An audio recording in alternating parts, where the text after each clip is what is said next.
Democrat hoax that never ends. You know, it reminds me a little of the Kennedy situation. We gave him everything over and over again, more and more and more, and nobody's ever satisfied. From what I understand, I could check, but from what I understand, thousands of pages of documents have been given. But it's really a Democrat hoax because they're trying to get people to talk about something that's totally irrelevant to the success that we've had as a nation since I've been president. Even if you look at D.C. right now, D.C., it's a totally safe zone. It's called a safe zone. That's a term. It's a term of art. It's a safe zone because it's very safe. You can walk down the street now and nothing's going to happen. No crime, no murders, no nothing. Because we had a lot of problems with certain places, and we still do. All run by Democrats, or for the most part, run by Democrats. So what they're trying to do with the Epstein... Okay, we're going to pop back out now. Initially, the question he took or comments he was making related to the Epstein files, you heard him there call it a Democratic hoax. That's even after all of what we've heard in the past hour from so many survivors of abuse detailing what they have experienced. I want to bring back our panel who is with me, and just let me come back to Eric Fudali, who has represented a number of Epstein survivors. The president now talking about other matters. What is your reaction to what we've been hearing this hour, and then what we just heard from the president? I just don't understand what the hoax is. We just all watched as many survivors of Jeffrey Epstein told their story. I was fortunate enough to speak at the rally that was running parallel at the Capitol with multiple survivors of Jeffrey Epstein speaking about their truth, speaking about their stories, speaking about the fear he instilled, and just begging, all of us just advocating and begging this Department of Justice to release the files, stop slow rolling, stop giving us these behind-the-closed-door interviews. Stop giving us bits and pieces. Stop giving Ghislaine Maxwell a platform. Just release the files. Where is the hoax? These are real victims, real survivors with real stories whose lives were devastated by Jeffrey Epstein and those who enabled him, and all they want is full transparency, full exposure, and full closure. There's no hoax. These are real people. Yeah, Lisa, some of these women, as we mentioned, are speaking out for the first time today, telling their stories. It's got to be so incredibly difficult to relive the trauma, to put themselves out there. One of these women is Marina Lacerda, who was previously identified as minor number one in court documents. What more did we learn? Marina Lacerda, in some respects, is very representative of the larger body of Jeffrey Epstein victims. She talked about how she was recruited to his townhome on East 71st Street here in New York when she was 14 years old, about to start her freshman year of high school. She's a Brazilian immigrant. She said she was working 3 jobs to support her mother. And eventually, Jeffrey Epstein began to call her so frequently through his assistant, Leslie Groff, for massages that she dropped out of high school. It completely changed the course of her life. And even so, you could sense the trauma still sticking with her. I think in many respects, Marina Lacerda, even though not known to us before today, is very much in keeping with what we know about the particularly young victims that Epstein recruited and how he and others in his orbit exploited the vulnerabilities of girls with terrible home lives, immigration issues, they were new to the country, or who had experienced poverty in their own personal circumstances before coming into his employ, Anna. And I want to play a little bit of what we heard from these survivors. This was Haley Robson describing being coerced into having to recruit more girls to work for Epstein and be exposed to his abuse, and what happened to her when a friend's stepmother eventually called the police. Let's watch. The police treated me like a criminal. I had, by this time, had turned 18. I had been with Jeffrey since I was 16 and for 2 years. So they had told me so they told me I was going to be arrested. My name was then distributed to the press as a co-conspirator of my abuser, who I detested. My entire world was crashing in around me, and I started being threatened and bullied, till this day still receiving death threats. Mimi, I mean, wow. How much courage did it take for these people to come forward and tell their stories in such a public way? Yeah, it really does. And I found everything that happened today just so moving. And it's worth noting that part of the power is this sort of sisterhood, frankly. I mean, including the family members who are not women, but, survivors find strength in each other, and more survivors will come forward. And, our views, our understanding of sexual assault and how trafficking works has evolved a lot since the time that happened to that young woman when she was criminalized, essentially, even though she was really a victim.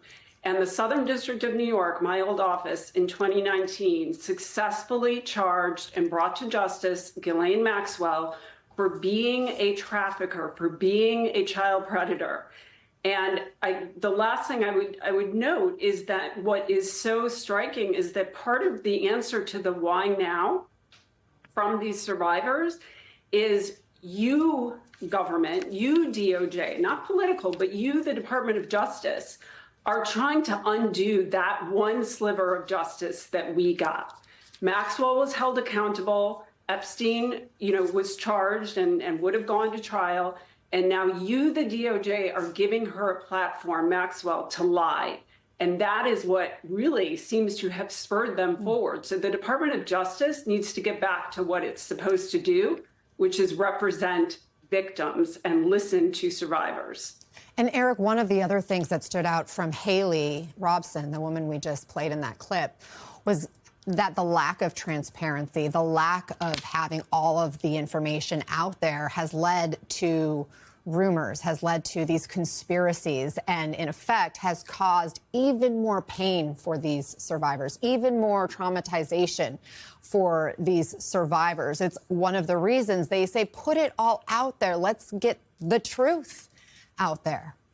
Yeah, that's exactly right. And I would also even go as far to say is re-victimization of these survivors. They have to, every time they turn on the TV or open their, social media, they have to see Epstein's face. They have to see news of Ghislaine Maxwell being moved to a minimum security resort. They have to see Ghislaine Maxwell being given a platform to deny things and create her own conspiracies. Without transparency, we have nothing but rumors. We have nothing but nonsense is what we have.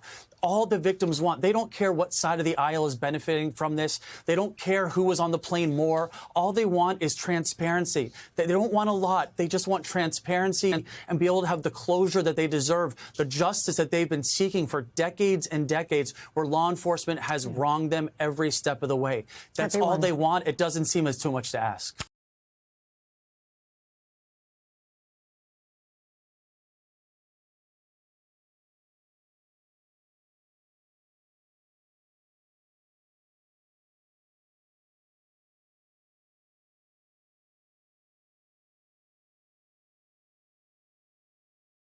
Does the American dream still exist? Or maybe more pointedly, is it still achievable? As the Wall Street Journal puts it, America is becoming a nation of economic pessimists. Harry Enton crunching the numbers on this one.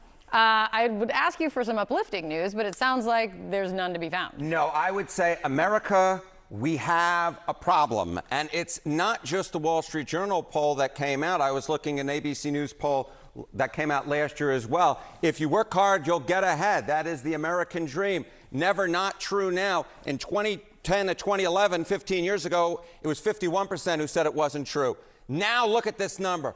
Woo! Through the roof, 70%. Still true. Look at this, still true percentage. Falling through the floor. It was 47% 15 years ago. Now it is just 29%. So we basically had a 50-50 nation on whether the American dream was still true 15 years ago. But now it's over 2/3 of Americans who say it's never or no longer true.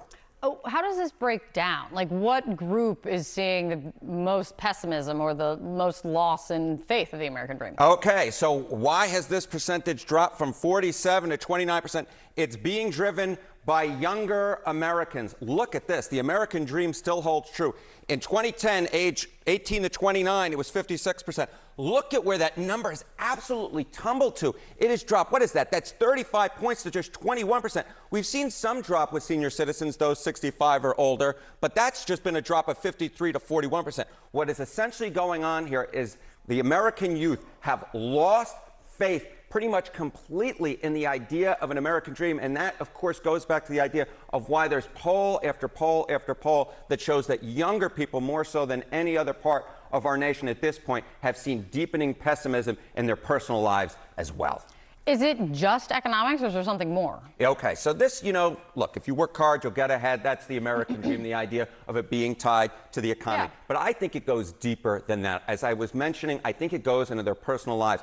And this, to me, is it's just scary. It's just scary. Okay, what are we talking about? Have 5 or more close friends. Back in 1990, look at this, 63%, the clear majority of Americans said they had at least 5 or more close friends. Look at where that number has tumbled to now. It's just 40%. So basically, we're just seeing a complete collapse of sort of the American structure, right? It's economic, yes, but it's also people in their personal lives, whether or not they have close friends. And then all of a sudden, if you feel like you work hard, you can't get ahead, you go home, you try and have friends, and you don't really have that many close friends. And get this, the percentage of Americans who have no close friends has jumped up from 3% to now 17%. 17% of Americans say they have no close friends. No wonder pessimism is really taking a hold in the American public. As I said at the beginning of this, America, we have a real problem. Yeah, impacting like your entire outlook on life, not just, right? It's not just exactly right. It's economic, but it's social as well. So interesting. Thank you, Harry. Thank you. The president's attempt to dismiss the Epstein files as a Democratic hoax is both cruel he's at a term and low in his approval ratings. Survivors of Epstein's abuse isn't are not it? political pawns. Numbers like they that are real are people construct. who endured This unimaginable story, trauma the Epstein and are story, is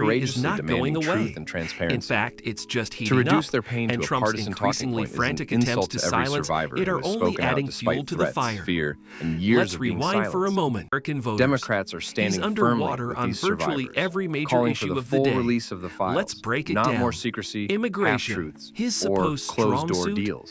It's a transparent Justice stunt, delayed is a justice desperate denied. attempt to change And the without narrative, transparency, we're to left create with a smoke conspiracy screen where theories there's that only only cause fire. further harm. Think about it. This is not about a politics. real law can trump up It's to about all sorts of accountability, legal truth, discovery. and ensuring that it could no one, inadvertently no matter how wealthy expose or even powerful, more is of above those the law. Epstein files. Survivors The deserve very closure, files the justice, journal's and a system defense that is listens to them, predicated on not proving one that Trump's dismisses contact them.